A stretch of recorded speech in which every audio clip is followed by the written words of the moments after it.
Урматтуу кыргызстандыктар, свет Борбор Азия боюнча өчтү. Азыр Казакстан ошондой эле Өзбекстанда дагы свет жок. Биз энерго шакекчеден чыгып, Кыргызстан өз алдынча азыр светти 30 мүнөттө туташтырат. Ошол себептен паникага алдырбаңыздар, бардыгы контролдо экенин сиздерге кабарлайбыз. Кыргызстан боюнча электр жарыгы өчтү. Авариянын себеби белгисиз.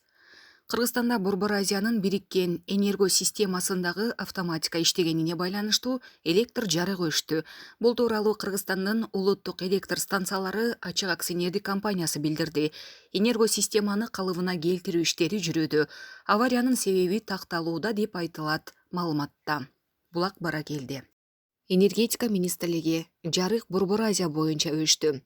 30 мүнөттө электр энергия берүү калыбына келтирилет. Бүгүн 25 январь саат 12:45 карата энергетика министрлигинен жарык Борбор Азия боюнча өчтү. Казакстан менен Өзбекстанда да жарык жок. Кыргызстан энергетикалык шакекчеден чыгып, өз алдынча 30 мүнөттө электр энергия берүү калыбына келтирилет. Ошол себептен баарыңыздарды дүрбөлөңгө түшпөөгө чакырабыз деген маалыматты таратышты.